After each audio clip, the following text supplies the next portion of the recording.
Good to see you. Hello. Good to see you.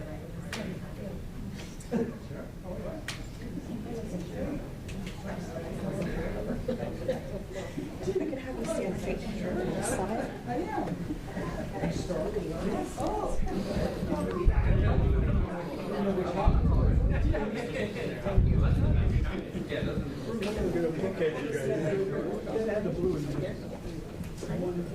You stand right here, please.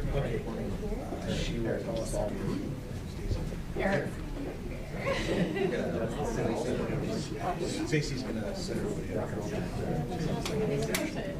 Yes.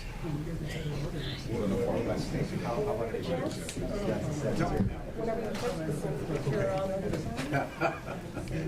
This is true.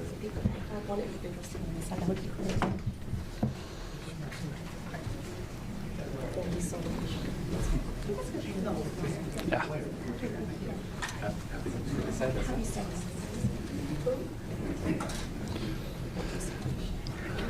Good. Is that it? Good to go? Does everybody have sound before we get started? I just want to make sure everybody's plugged in and we're good to go, so I can have our sound people fix it. Good? All right, good afternoon. Thank you all for being here. Today you're going to hear from three speakers. You'll hear from Chief Joseph, Mayor Matt Mahan, and District Attorney Jeff Rosen. I do ask that you hold all of your questions to the end of the press conference where Chief Joseph will come back up and answer those questions for you. I did want to take a second to acknowledge several of the people here who are in attendance. We have City Manager Jennifer McGuire, Santa Clara County Sheriff Bob Johnson, Santa Clara Police Chief Corey Morgan, CHP Lieutenant Brent Doiguchi, ATS Special Agent in Charge Rob Topper, General Manager Sue Newsom with Westfield Valley Fair, and Council Member Kamai, who I think is just outside. So with that, we'll go ahead and get started, all right? Chief. Good afternoon. Black Friday is a day we usually associate with crowded stores, long lines, and shoppers angling for the best deals. But this year, it took on a very different meaning. Instead of the usual holiday hustle and bustle, gunfire ripped through Valley Fair Mall while thousands of people were inside. Families, kids, and store employees just trying to make it through a long day. On a day built around doorbusters and discounts, families were diving for cover instead of diving for deals. For a few terrifying moments, a normally safe mall became a nightmare. The incident began when a group of individuals decided to go to the mall wearing gang-related clothing, with one carrying a gun tucked inside his waistband. Not surprisingly, a conflict arose with another group from an apparent rival gang inside the mall. What was truly shocking was that the juvenile suspect with the gun was accompanied by a female pushing a baby in a stroller. He opened fire at his perceived rival in the middle of the mall, with babies and bystanders all around him. He fired multiple rounds, hitting his intended target as well as a teenage girl and an adult woman who just happened to be passing by. Indiscriminate gunshots were fired across the mall breezeway, leaving 3 injured, but miraculously, no one dead. Making it through this incident without a loss of life is in part due to the swift, coordinated response of our officers, our partner agencies, mall security, and fire and EMS. As you would expect, since Friday, every available resource has been dedicated to apprehending the shooter. Our detectives have been working nonstop, following every lead, reviewing hours of surveillance footage, interviewing witnesses across 2 cities, and coordinating with multiple partner agencies. Late last night, a little more than 48 hours after the shooting, San Jose officers located and arrested the juvenile suspect at a residence in San Jose.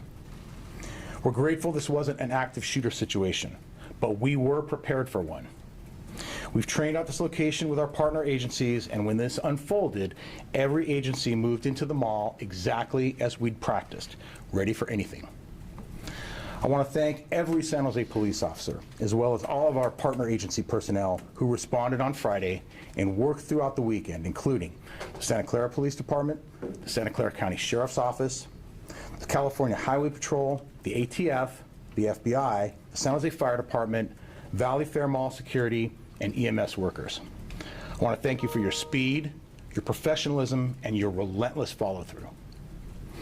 Sorting through a chaotic incident like this and tracking down a suspect who fled into a crowd of thousands is no small feat. This was an outstanding investigation led by our Gang Investigations Unit detectives to identify and apprehend the suspect. They worked closely with Santa Clara County Probation, our GHOST unit, analysts in our real-time intelligence center who utilized automated license plate reader cameras, amongst other tools, and our covert response unit. Because the suspect is a juvenile, I'm limited in what I can disclose about him, but I can talk about the reality we keep seeing over and over again. Young offenders with prior firearm arrests receiving little to no consequences, getting another gun, and escalating their violence, and that appears to be the case here. In February of this year, this suspect fled from San Jose PD gang enforcement officers and was found to have a loaded gun in his waistband. The suspect's case resulted in a deferred entry of judgment. The suspect was placed on a probation plan of sorts, which required him to, among other things, obey all laws. Earlier this year, I stood here and talked about a 13-year-old murder suspect whose potential consequences seem more appropriate for stealing a car than taking a life. Our officers have a limited ability to prevent this kind of juvenile violence when our juvenile laws are so weak that young offenders feel almost no fear of consequences. They bring guns into our malls and fire them indiscriminately. In California, our laws do not treat gun violence with meaningful consequences, and if you're a juvenile, the consequences are quite frankly almost non-existent.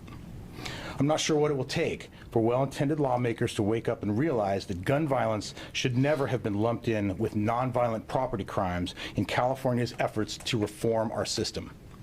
I'm not sure what tragedy will finally be the watershed moment when we fix what is clearly broken. When there are little to no meaningful consequences for committing a gun crime, we should not be surprised when more gun crimes follow. When we blur the line between lesser offenses and gun violence, we send the message that picking up a gun is just another bad decision, not a life-threatening choice that endangers an entire community. I'm grateful that our district attorney, Jeff Rosen, takes gun violence as seriously as we do, and I'm confident he will do so in this prosecution. The victims in this case deserve better. The thousands of people who ran for their lives on Friday deserve better. And the officers working these cases, day and night, deserve a system that will actually hold violent juveniles accountable before more people are hurt. To the victims and their families, we're praying for your recovery, and we will keep pushing for a justice system that prioritizes your safety at least as much as it prioritizes the future of those who choose to pick up a gun and pull the trigger. The investigation is ongoing, and we have more work to do. But let me close with this. Violence, especially gun violence committed by juvenile offenders, is not something we will normalize in this or tolerate in this city. While we wish there were stronger laws in place to protect the public, the San Jose Police Department and our partners will continue to do everything in our power to find anyone who commits violence here and bring them to justice. You cannot do this in San Jose and get away with it. Not now, not ever. Thank you. Now I'll turn it over to Mayor Matt Mahan. Thanks, Chief. Thank you, Chief. Good afternoon. Thank you all for being here. I want to start by echoing the Chief's thanks to partner agencies, starting with the City of Santa Clara, County of Santa Clara, and of course the District Attorney and his team for their partnership here. I also especially want to thank our detectives who are the best in the country and worked around the clock to make sure that we could swiftly and safely apprehend the suspect and get him into custody quickly. This arrest means a lot to our city because there were not just 3 victims on Friday. There were thousands. The suspect caused bodily harm to a few victims and emotional harm to many. The videos flying around social media paint a picture of fear. Stampedes of people running through the mall and through the streets, people hiding in stores, barricaded in, scared for their lives, emergency vehicles everywhere. But they also show a story of care. I watched store employees opening their doors for those fleeing, neighbors rolling up their garage doors and helping people shelter, police officers from San Jose and Santa Clara working together to protect our families. Heck, we even saw a video, the story of heroism from someone self-identified as Mexican Spider-Man, who may have had a few facts wrong, but offered a much-needed moment of comic relief nonetheless. The bottom line is this: 100,000 people came through the mall that day, and all 100,000 eventually went home. This tragedy could have ended a whole lot differently. We are so lucky that no one lost their life at Valley Fair on Friday. And I do believe that our law enforcement officers' swift and brave response is part of the reason for that. But many people's sense of safety here in our city was lost. Our residents shouldn't have to step up to help each other in moments like this because we simply shouldn't have moments like this. Guns are not toys, and they should not be in the hands of teenagers. This is the second time a young person motivated by a gang caused violent harm in our community in this same part of town. I'm going to say again what I said back in February.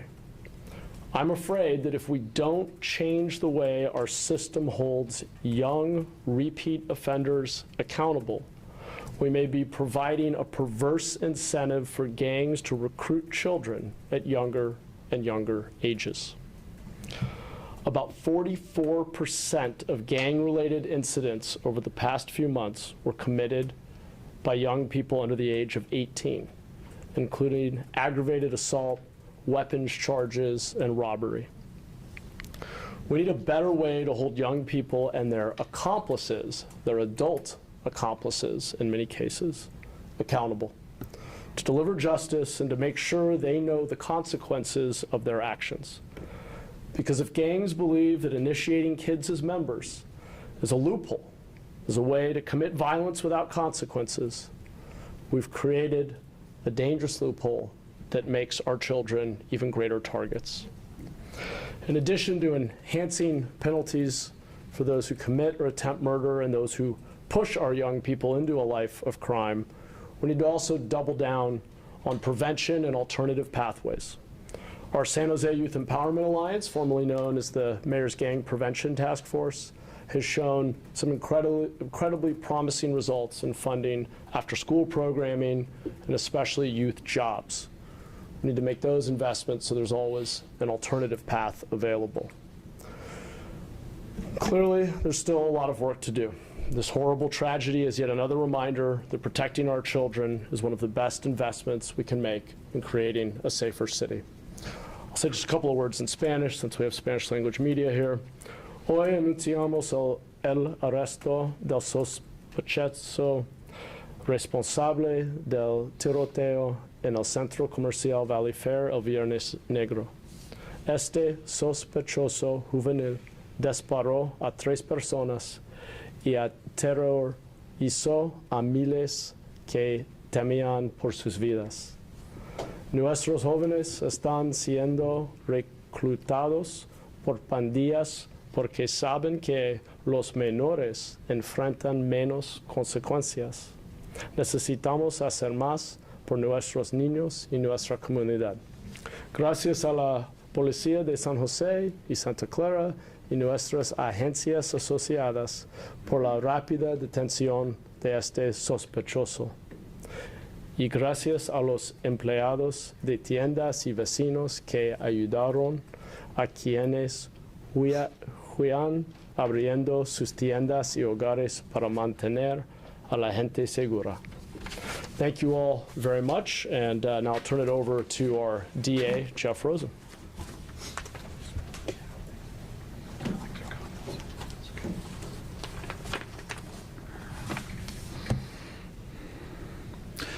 Teenagers with guns are incredibly dangerous and must be dealt with very, very seriously with accountability. Some people object when gang shootings are called terrorism. For the people shopping and working at Valley Fair this Black Friday, this gang shooting was terrorism. For the 2 young women who were shot as they shopped, this was terrorism. What else should we call a mass shooting in a place decorated with festive ribbons and colored lights on one of the busiest shopping days of the year? This is a place where we bring our families and our children. But this minor brought a semi-automatic handgun with him. In a gang confrontation inside of the Valley Fair shopping mall, The minor shot 3 people less than a month before Christmas, a day after Thanksgiving. We're thankful that no one was killed, miraculously. All of us in this community are thankful for the San Jose Police Department and what it always does, every day and every night, and that's quickly track down violent criminals and safely arrest them. Yes, that is their job, but we never take it for granted. I don't. The Santa Clara Police Department, the Santa Clara County Probation Department, the Santa Clara Sheriff's Department, the FBI, and the Bureau of Alcohol, Tobacco, and Firearms and Explosives assisted in this investigation and are also responsible for the swift apprehension of the individuals involved. As I speak, the DA's office is hard at work reviewing the evidence for this reckless and violent crime. We will be filing serious charges against at least 2 of the individuals, including the shooter, in the next 2 days. I'll have more information about those charges at the arraignment in the next 2 days. Please be assured that these defendants, including the juvenile who was on probation for carrying a concealed weapon, will be held strictly and severely accountable. And I hope as we do our work to keep our community safe, that Valley Fair will go right back to being a happy place where kids can meet Santa Claus, that the mall will return to being a special and safe place where there's caroling in the air and where the only worry will be what to put under the tree. Please, let's all have a safe and happy holiday season. Thank you. All right, anybody have any questions? How old was the suspect? I believe he's 17, correct? 17 years old. Can you Yes. explain the relationship between the 2 female victims? Were they related or random? I don't know the relationship between the 2 of them, but my understanding is they had no relation to the intended victim. Or each, you don't know if they had? I don't know if each other? they're connected to each other, I'm sorry. And also, DA Rosen mentioned an accomplice or a second set of charges. What's that about? Go ahead. There's at least one individual who assisted the shooter after the fact, essentially becoming an accessory after the fact to these charges. So there's an additional individual that will be charged with allowing and facilitating the escape of the shooter from the scene before the shooter and the individual that helped the shooter escape were apprehended by the police department. They've both been apprehended at this point. Okay, and last question. The woman with the stroller, what is her relation? Is that the second person you're going to charge? Yes, It is that person? yes. And what is the relationship between that woman? How old is she? And what is her relationship to the suspect? She's 21. She's an adult. And she's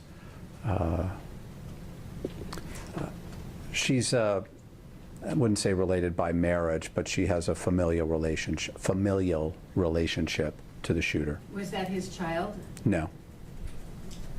So just like we're clear on the charges. The shooter is being charged, the woman pushing a stroller with a baby inside being charged, and a third person who helped the shooter escape is being charged? At this point, we're filing charges against the shooter and against the individual, the woman pushing the stroller, that then helped the shooter escape. There may be further charges brought against other individuals that helped the shooter escape and hide from the police. But at this point, we have charges that we'll be filing against those 2 individuals, the woman pushing the stroller and the shooter. And those people will be charged Wednesday morning. And how old was the baby inside the stroller? I don't know the exact age, but certainly under 2 years old. Can you go over the previous firearm charges the shooter had? The shooter was arrested for carrying a loaded and concealed firearm. When? That was in February of this year. And question up front? Was that the extent of the prior charges, the one you just mentioned? To my knowledge, in that incident, yes. I'm not sure about any other prior arrests for this individual, but I'm aware of that one. So that's the as far as this SJPD's aware at this point in the investigation, that's the only prior arrest this individual has had?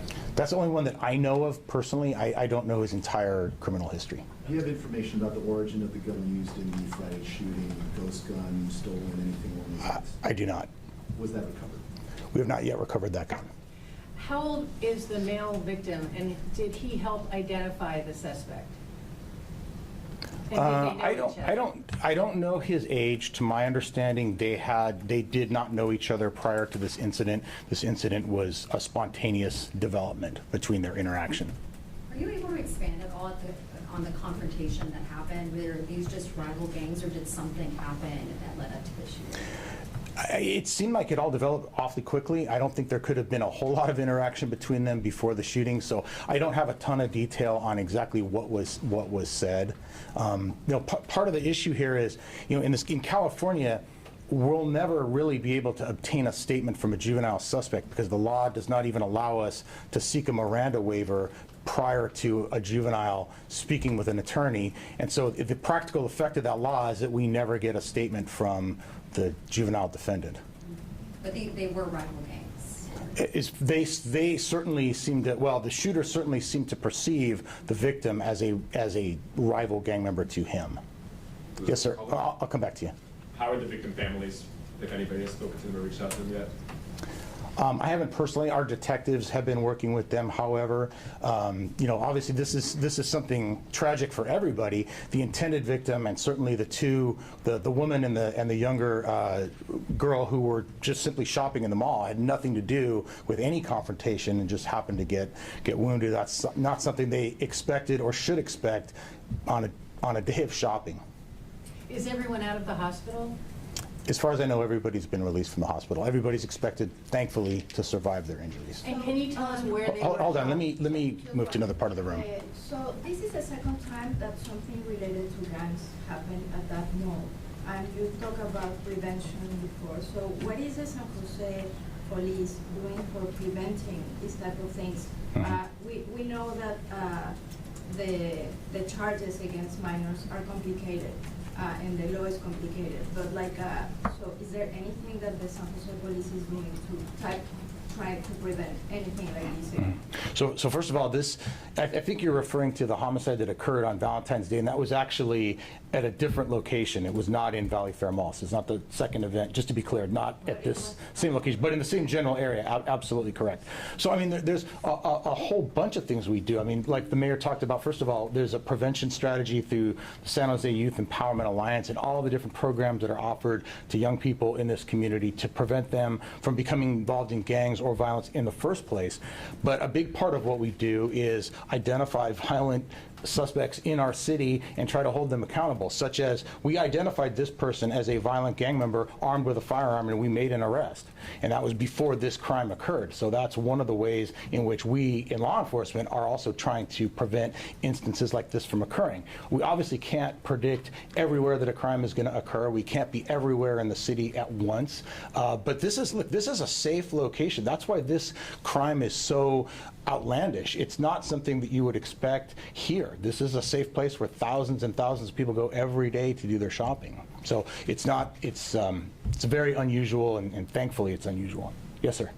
So we've heard through multiple people through our social media channels and our media outlet that the emergency exits were not working at various locations throughout the mall. My understanding is that one of you here is with Westfield or is with the security firm that is with Valley Fair Mall. I'm curious if you, the San Jose Fire Department, is investigating, because when I say we've received a lot of people saying, I work at this retailer, I work at this department store, and we had to barricade because we could not get out. So when you say we're prepared for a mass shooting scenario, are you guys investigating that? That's my first question, and then another one afterwards. I am not aware of that, and maybe you could speak to that one, Sue, if you have any knowledge of anything. No, I think what you might be referring to is SJPD asked for people to shelter in place and stay there until they came and let people out. No, people were saying that they were trying to leave as soon as they heard the popping, and they could not because the doors would not physically open. I don't have any information about that. What was your second question? Second question. The juvenile who is currently in custody for the shooting, has he expressed any sort of remorse for what he's done? I know you guys talked about how he had a history of doing this. I'm curious, and I think we're all curious when these types of incidents happen. Is he feeling any remorse, or is he like, well, it had to be done to prove to be? Well, like I said, I don't know what he's feeling because we don't have any a statement from him. Okay, thank you. Just to clarify, I Yes. know among the victims, there were 2 teenagers and 1 adult victim. When you talk about the suspect and the intended person he meant to shot, was that one of the teenagers or was that person the adult? So there was an adult victim who we believe was the intended target of the shooting. There was an adult female who was a bystander and a juvenile female who was a bystander, and those 2 females were also shot, but we don't believe they were associated to the intended victim. So he never hit his target. No, he shot the person he intended to shoot and 2 others. That was an adult. Yes. Can we hear from the Westfield representative about security doors? I think she's I don't think she's Well, said what she if you want to said. send us that inquiry, I mean, this is the first we've heard of it. We've heard Okay, it. So okay. send it to us, who reported it, was that? Can I get your name one more time? I'm so sorry. Westfield representative? Sue Newsom. Sue Newsom, thank you. All right, if you have any follow-up questions, just send me an email. I have a lot of people here, and I want to make sure I'm able to get them out. I appreciate everybody coming out today. I know there's some questions that you might have. Please just email me. Everybody knows how to get a hold of me. I appreciate everybody coming out. Thank you very much.